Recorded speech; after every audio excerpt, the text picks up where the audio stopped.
Halo, salam SMA Plus Sedayu Nusantara, takwa disiplin cerdas berkarakter.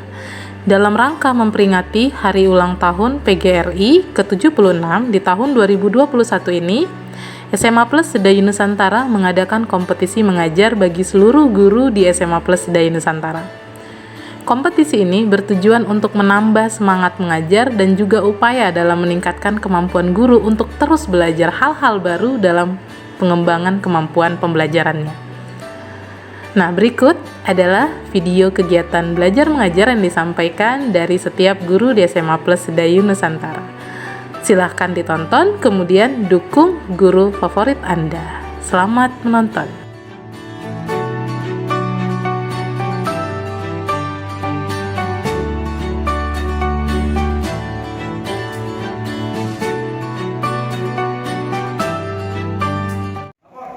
Kelas 2, jumlah 24, tadi 24. Siap di 5 materi biologi.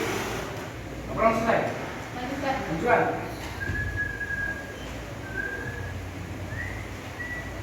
Istirahat, cepat, gerak.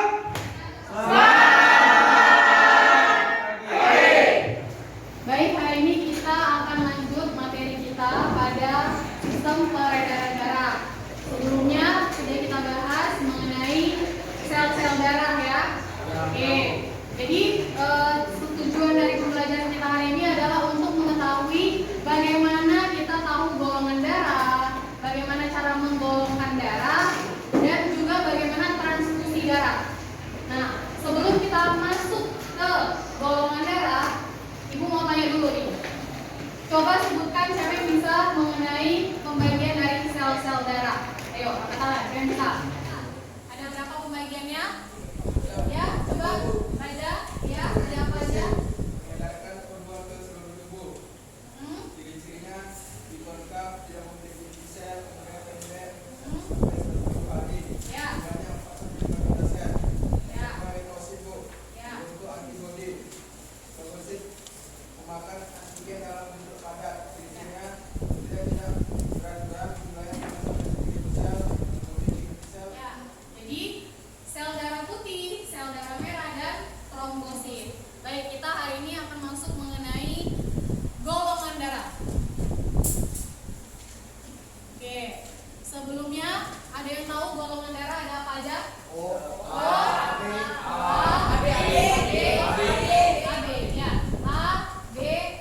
Dan O. Polisakarida ataupun molekul lain ya, molekul lain yang dianggap asing ya, yang asing bagi tubuh sehingga akan membentuk yang namanya apa? Antibody. Ya, jadi kalau tubuh kita menganggap itu asing, maka antibody kita akan terbentuk. Ya. Nah, kalau ada reaksi antara antigen ya dengan antibody, ini akan nantinya menyebabkan namanya penggumpalan. Ya, penggumpalan atau kita sebut dengan aglutinasi ya. Aglutinasi. Makanya ada bahasa lain yang menyebutkan kalau antigen ya, antigen itu disebut juga dengan aglutinogen. Nah, ini jangan lupa ya, antigen itu disebut dengan aglutinogen. Kalau antibody, iya, antibody itu kita sebut dengan agglutinin atau antibody ya, antibody di dalam tubuh. Lalu ada agglutinin, ini antigen ya, antigen, agglutinin atau antibody. Oke.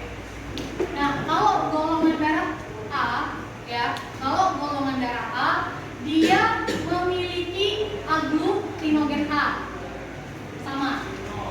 Ya, kalau golongan darah A dia memiliki agglutinogen A.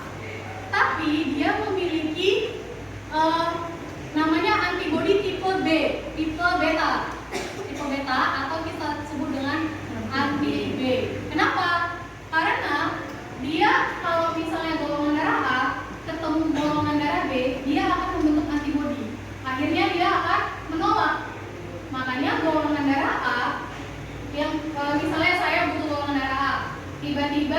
Kismawanti ngasih golongan darah dia yang B ke saya, nggak akan saya terima karena saya sudah membentuk antibodi beta ya atau anti B. Nah, kalau golongan darah B berarti dia memiliki aglutinogen apa? B. Tapi dia memiliki antibodi alfa atau anti A. Nah, sama kebalikannya. Jadi golongan darah B tidak akan bisa menerima golongan darah A karena dia memiliki antibodinya. Oke. Ada golongan darah AB. Nah, kalau golongan darah AB berarti dia memiliki aglutinogen apa? AB. Iya, A dan B. Punya antibodi atau enggak dia?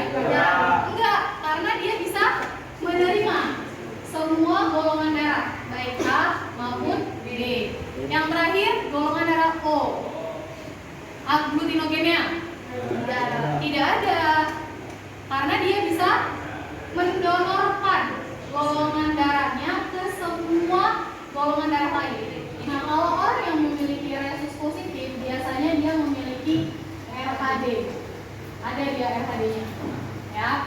Tapi kalau orang yang beresus negatif, dia nggak punya RHD-nya atau aglutinogennya. Nah, dia nggak punya, tapi bisa terbentuk, ya bisa terbentuk. Jadi contoh, ya dicontohkan. Contoh A memiliki golongan darah A negatif, misalnya, ya golongan darah A negatif berarti dia golongan darah A resusnya negatif ya, resus negatif. Nah, lalu dia butuh darah. Ya, dia butuh darah kecelakaan misalnya. Jadi ada juga si B ya memiliki golongan darah A tapi resusnya positif. Nah, golongan darah A mendonorkan ke golongan darah A negatif bisa terjadi. Tapi itu hanya berlaku satu kali saja. Karena begitu golongan darah A negatif ya ketemu sama golongan darah A positif, ini si golongan darah A negatif akan membentuk yang namanya anti D. Tapi karena tubuhnya menolak itu menganggap dia asing, akhirnya tubuhnya otomatis akan membentuk antibodi yang menjaga tubuhnya tidak akan menerima lagi si ayam tadi. Nah, jadi kalau Nazla makan ayam lagi, antibodinya akan keluar dan akibatnya antibodi itu harus mengeluarkan ayam tadi keluar tubuhnya. Jadi Nazla akhirnya muntah untuk buang ayamnya. Nah, sama kayak si resus ini. Jadi kalau ada orang resus negatif harus didonorkan oleh resus yang negatif juga, nggak bisa sembarangan. Nah, permasalahan yang kedua untuk resus itu adalah janin, ya janin. Jadi contohnya misalnya ada ibu golongan darahnya resusnya negatif, ayamnya resus positif, ya anak yang dikandungnya ternyata memiliki resus positif kayak ayahnya. Nah, jadi apa yang akan terjadi pada janin ini? Nah, jadi janin ibu kan tadi RH-nya negatif, ya dia tidak punya RHD, nggak punya aglutinogen D kan. Nah, kalau ibunya ketemu sama anak yang resusnya positif, ibu akan membentuk apa? Antibody atau anti D, ya kan? Nah, lama-kelamaan ibu akan menyerang darah anaknya karena 1 bulan pertama ibu membentuk antibodi. Bulan kedua makin banyak antibodinya karena darah anaknya kan gabung campur sama ibunya kan. Nah, nanti bulan ketiga ibu akan bisa menyerang darah anak, ya darah si anak. Akhirnya terjadilah keguguran, atau misalnya janinnya masih 7 bulan tapi udah meninggal di dalam rahim. Nah, itu kita sebut dengan eritroblastis fetalis nama penyakitnya. Kalau dicek darahnya Kalau nggak ada RHD, berarti kita golongan darah yang resusnya negatif. Itu caranya, nanti ada serum namanya. Serum, kalau kita mau ngecek nanti ya, serumnya namanya serum anti D atau RHD. Nah, nanti dicek. Kalau terjadi penggumpalan ya, misalnya ini ada darah ditaruh di objek gelas, ya kan? Ini tes kadar pertama, kalau misalnya dengan kadar kedua lagi, kadarnya resusnya bisa tetap positif atau bisa negatif. Oke, jadi ada kasus gini ya, ada seorang ibu tadi resusnya negatif, ayah positif, anaknya positif, ya kan? Jadi bisa jadi awal kehamilan selamat anaknya, karena di situ masih proses pembentukan antibodi. Jadi anak pertama lahir. Nah, untuk kehamilan kedua, anak kedua ini kecil kemungkinannya untuk selamat. Biasanya gugur, nanti di usia 7 bulan udah gugur. Anak ketiga hamil lagi, usianya mundur. Makin lama makin cepat kegugurannya, karena antibodinya makin banyak diproduksi. Jadi kalau misalnya mungkin nggak kalau misalnya resusnya negatif, bapaknya positif, anaknya bisa nggak jadi negatif juga? Bisa. Kalau anaknya resus negatif sama kayak ibu, anaknya selamat. Tapi kalau anak kedua resusnya positif juga, kecil kemungkinan bersama. Nah, itu dia. Paham Nazar? Oke, gimana bisu tadi? Jadi pertanyaan? Kamu kalau misalnya pas transfusi darah, kalau misalnya cek gitu, Oke, ini ada pertanyaan dari kawannya. Kenapa kalau kita misalnya transfusi darah, kalau tidak cocok akan berakibat fatal pada resipien?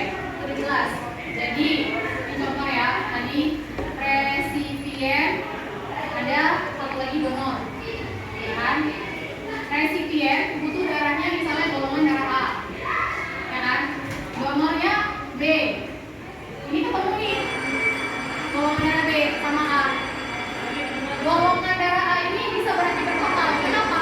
Karena antibodinya, ingat, A antinya apa tadi? B, anti B.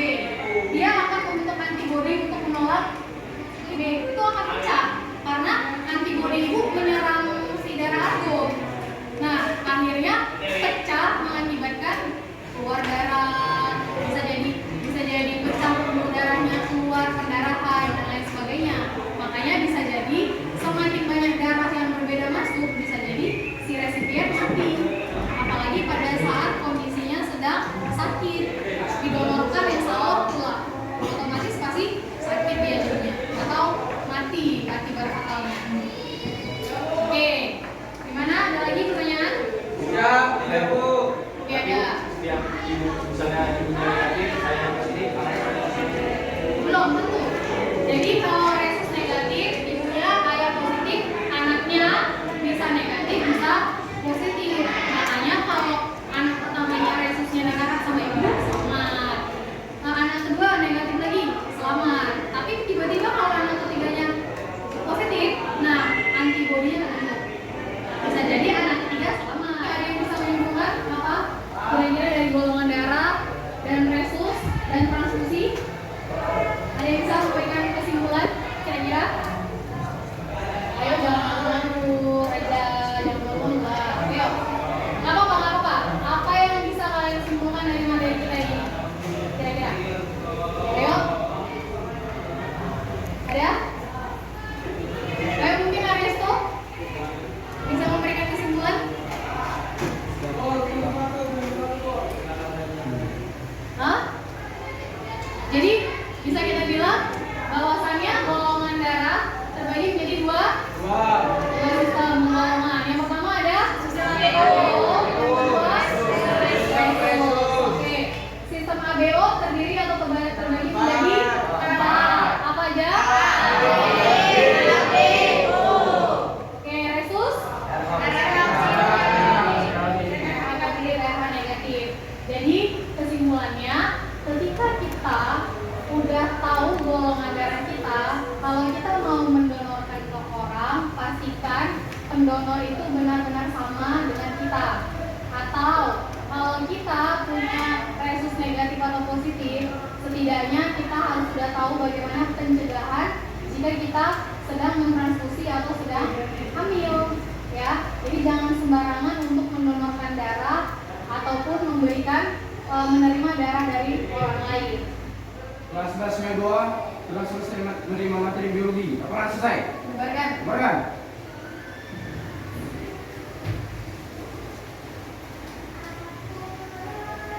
Istirahat di tempat.